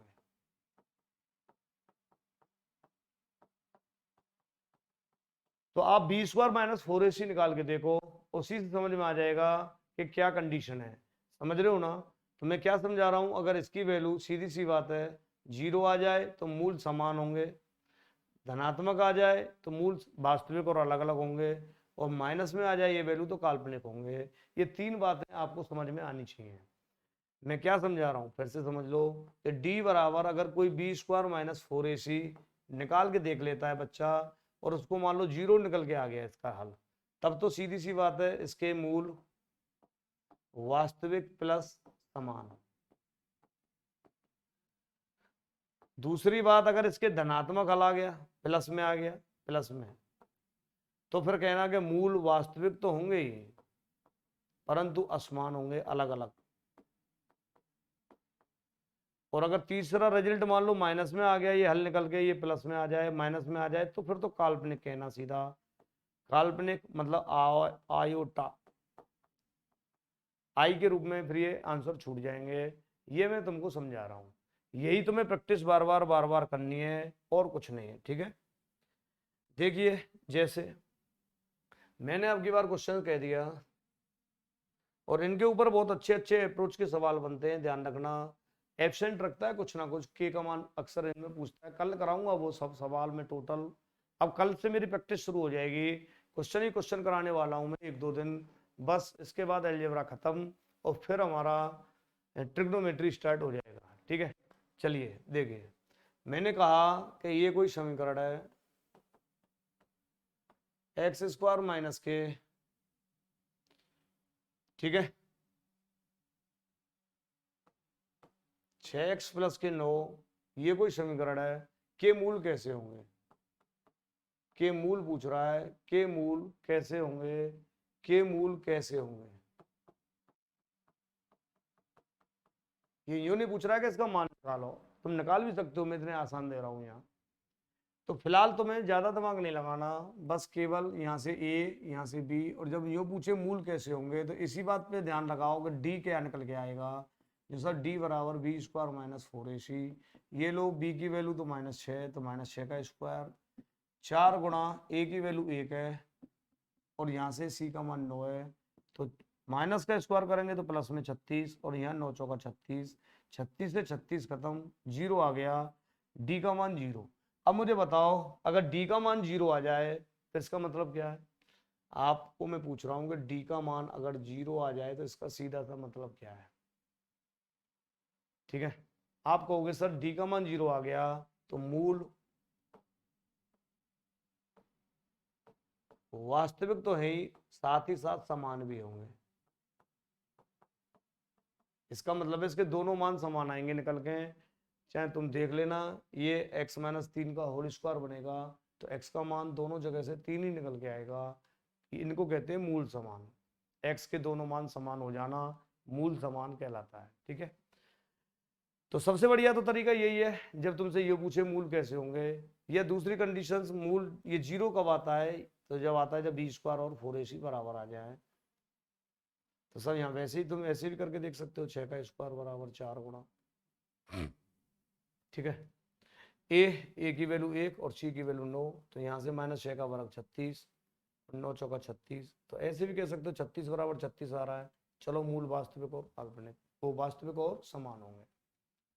इनसे ये फायदा हो जाता है कई बार, क्या हो सकता है कि तुम्हारे लिए यहाँ कोई ना कोई के वैल्यू छोड़ दे और कह दे कि इनके मूल, जैसे मैं एक एग्जांपल दे देता हूँ, कि क्वेश्चंस मैंने कह दिया कि एक्स स्क्वायर माइनस के, इसी को दे रहा हूं मैं के एक्स प्लस के, चलो 9, के मूल, के दोनों मूल वास्तविक और समान है, के मूल वास्तविक प्लस समान है, तो बताइए के का मान क्या होगा? मैं पूछ रहा हूं, बताइए के का मान क्या होगा? एक तरीका तो यही है कि मूल वास्तविक और समान होते हैं जब डी बराबर 0 होता है, विविक्तर इसका 0 होता है, कहने का मतलब बी स्क्वायर माइनस 4ac, विविक्तर का मतलब बी स्क्वायर माइनस 4ac 0 होगा। इसलिए बी स्क्वायर की वैल्यू 4ac आ जाएगी। ठीक है ना, ये बी स्क्वायर बराबर 4ac कैसे लिखते हैं समझ में अब आ गई होगी। या फिर डायरेक्ट याद रखो कि मूल वास्तविक और समान है, तो बी स्क्वायर बराबर 4ac होगा, ये कन्फर्म है। अब तुम यहां से तुलना कर लो, ए ये बी है, ये सी है। अब तुम यहाँ से b का मान तो माइनस के रख दोगे, इसका होल स्क्वायर बराबर 4 गुणा a की वैल्यू 1, c की वैल्यू 9, तो माइनस के का स्क्वायर करेंगे तो वही के का स्क्वायर आएगा, बराबर 9 चौका 36।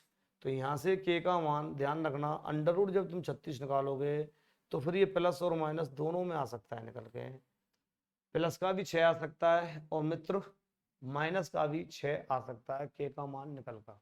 ठीक है, तो यहाँ के दो मान हो सकते हैं, माइनस के 6 प्लस के 6, ये हमारा आंसर यहाँ से हो जाएगा इस कंडीशंस पर। ठीक है, तो ये ऐसे टाइप में कल आपको कराने वाला हूँ 101%, बहुत सारे टाइप कराऊंगा, बहुत सारे सवाल कराऊंगा। आज तो मैंने आपको ये सब चीज़ समझा दी। ठीक है, चलिए और एक बार सुन लें, सोच लें, समझ लें क्या समझाया है मैंने आज। निष्कर्ष ये निकल के आया, अगर आज की क्लास देखेंगे तो आपको द्विघात समीकरण अगर समझ में आ गया होगा तो बड़ा इंपॉर्टेंट और सिंपल है। ax square plus B x plus के सी बराबर 0, अगर इसके दो मूल अल्फा और बीटा हो, अल्फा और बीटा हो, तो सबसे पहले दो कहानी तो आपको हमेशा निकाल के रखनी है, alpha plus beta minus b upon a, इसे तो तुम संख्या मानना। दूसरा हमारा alpha into beta c upon a, इससे तुम गुणांक मानना। तो तुम्हारे उस टाइप के सभी सवाल हो जाएंगे जिनमें अक्सर तुमसे नेक्स्ट फिर पूछता है ऐसे करके, नेक्स्ट हमसे कुछ भी पूछ ले, एक बटे अल्फा एक बटे बीटा क्या होगा, ठीक है, या alpha square plus beta square क्या होगा, या अल्फा क्यूब बीटा क्यूब क्या होगा, या अल्फा माइनस के बीटा क्या होगा। ये ऐसे सवाल जो भी बनते हैं तुम्हारे एग्जाम में, वो सब संख्या का वर्ग माइनस के 2 इंटू गुणांक करके या क्यू, वो सब उसी पैटर्न से निकलेंगे जो मैंने 1:1, 1:2 और 1:3 तुम्हारे लिए लगवाए थे। दूसरा स्पेशल, इसके दो मूल जब भी तुम्हें कोई दिए हों अल्फा और बीटा, और फिर हमसे द्विघात समीकरण, ये निष्कर्ष में समझा रहा हूं, द्विघात समीकरण पूछे तो एक्स स्क्वायर माइनस के दोनों मूलों का एक बार योगफल करो इंटू एक्स, और एक बार इन दोनों का गुणनफल कर लो 0, यहां से ये द्विघात समीकरण निकल जाता है।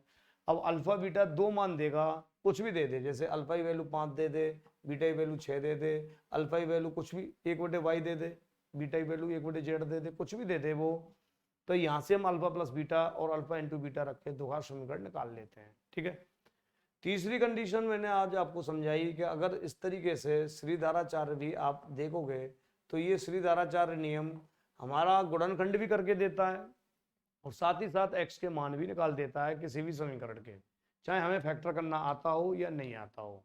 तो यहाँ से जब हम देखेंगे तो x बराबर माइनस के b plus minus under root b square minus 4ac upon 2a, एक बार धन चिन्ह ले लेना, एक बार माइनस चिन्ह ले लेना, तो यहाँ से ये वाले फॉर्मूले भी समझ में आ जाएंगे, एक नंबर और दो नंबर कैसे निकले हैं। ठीक है, उल्टा समझे तो श्रीधाराचार्य मैंने आज आपको सिखाया ये चीज, और फिर से एक बार और बता देता हूं मैं, अगर ये अंडर रूट के भीतर की कोई संख्या अगर माइनस में आ गई तो काल्पनिक हो जाएगा, और नहीं वरना इसको विविक्तर से प्रदर्शित, मतलब इन दोनों का जो डिफरेंस है बी स्क्वायर माइनस 4ac, हम एक संख्या से मान लेते हैं जिसे डी विविक्तर बोलते हैं। और एक पेपर में तो विविक्तर भी पूछा था और कुछ बच्चों को यही नहीं पता था कि विविक्तर होता क्या है। ठीक है, तो यहाँ से बी स्क्वायर माइनस 4ac निकाल लेना। इस पर भी आपको 3 कंडीशंस मैंने बता दी थी, अगर डी का मान धनात्मक है, डी का मान धनात्मक है तो धनात्मक जब ही आएगा जब बी स्क्वायर, ठीक है, बी स्क्वायर बड़ा हो 4ac से, तो ये अपनी अपनी जगह कंडीशन काम आएंगे, ये बी स्क्वायर बराबर बड़ा 4ac से। तो मैंने बताया था कि मूल वास्तविक प्लस असमान अलग अलग, और दूसरे नंबर का पॉइंट अगर इसमें पढ़ना हो तो दूसरे नंबर का पॉइंट मैंने बताया था इसमें सेकंड, अगर डी का मान 0 आ जाए, या इसको कहते हैं बी स्क्वायर बराबर 4ac आ जाए, ऐसे कह लो, तो हम कहते हैं मूल वास्तविक प्लस समान, मूल वास्तविक प्लस समान। और तीसरी कंडीशन, अगर डी का मान ऋणात्मक आ जाए, ऋणात्मक आ जाए, और ऋणात्मक तो जब ही आएगा जब बी स्क्वायर छोटा हो, 4ac बड़ा हो, ये लो, तो काल्पनिक होगा। तो फिर काल्पनिक होंगे मान, काल्पनिक का मतलब आंसर आयोटा में आना शुरू हो जाएंगे फिर। ठीक है, आज की ये मैंने आपको 3 रूल्स मैंने बड़े इंपॉर्टेंट बताए हैं, इनके ऊपर बहुत एग्जाम्पल दिए हैं, समझाएं, पूरा टाइम दे के समझाया है, पूरी मेहनत की गई है। आशा करता हूं कि आपको ये दोगा समीकरण पूरा समझ में आ गया होगा। ठीक है, काफ़ी है इतना ही। ग्रुप डी एनटीपीसी के हिसाब से देखेंगे तो। और फिर मैं अब कल नेक्स्ट अपना जो अगला वीडियो आएगा, अब तुम्हारे लिए जो जितने भी सवाल एग्जाम में आए ग्रुप डी एनटीपीसी में, अब एक बार मैं उनकी प्रैक्टिस करवा दूंगा, फिर आपको कोई परेशानी नहीं आएगी। ठीक है, अभी आपके कुछ ऐसे फॉर्मूले भी बच रहे हैं जो ए क्यू प्लस बी क्यू, तो इनको मैं क्वेश्चंस कराते समय उस टाइम सीधा सीधा समझा दूंगा, उसके लिए दिमाग लगाने की जरूरत नहीं है। ए प्लस बी प्लस सी का होल स्क्वायर कुछ इस फॉर्मूले पर आते हैं हमारे लिए सवाल, ए स्क्वायर बी स्क्वायर सी स्क्वायर प्लस के 2 ए बी बी सी सी ए कह लो या ए सी कह लो। ठीक है ना, a q plus b q plus c q, इन फॉर्मूलों पर तुम चिंता मत करो, मैं काम करवाऊंगा, एक वीडियो इन पर भी बना के दूंगा मैं। जितने भी फॉर्मूले से रिलेटेड सवाल बनते हैं ग्रुप डी एनटीपीसी में, उनके लिए मैं अपना स्पेशल वीडियो बना लूंगा। ठीक है, a plus b plus c, a square b square plus c square minus a b minus b c minus c a, ये मैंने वैसे ही लिख दिए हैं ये फॉर्मूले। आपको मैं इन फॉर्मूलों को 100% बता दूंगा, परंतु कल मैं पहले मैं प्रैक्टिस कराऊंगा, कुछ क्वेश्चंस आपके सामने रखूंगा। ठीक है, तो कैसी लगी क्लास? उम्मीद है मैंने पूरी कोशिश की है कि आप लोगों को इतना तो आए जितना आप एग्जाम में कर पाए। ठीक है, और बाकी का ज़्यादा गूढ़ ज्ञान में घुसना हो तो थोड़ा वेट करना, जब मैं सीजीएल का बैच लेके आऊँगा तो वहाँ हर छोटी छोटी बात तो मैं बताऊँगा ही, परंतु अच्छे लेवल भी आपके वहाँ बहुत सारे होंगे। वीडियो को फ्री में देखें तो देख लिया करो, तुम्हारी मर्जी है भाई, नहीं तो लाइक शेयर कमेंट ये तो बनती हैं अगर आप पढ़ रहे हो तो सच में।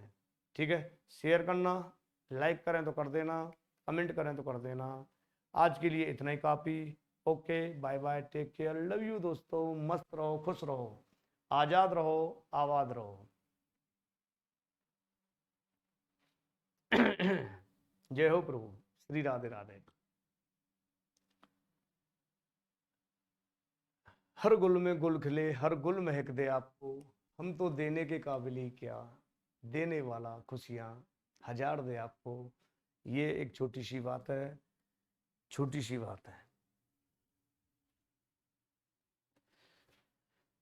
उस मोड़ से भी हम गुजरे हैं जिस मोड़ पे सब लुट जाता है, लुट जाता है। तुमसे मिलकर ना जाने क्यों, तुमसे मिलकर ना जाने क्यों, और भी कुछ याद आता है, याद आता है। तुमसे मिलकर न जाने क्यों,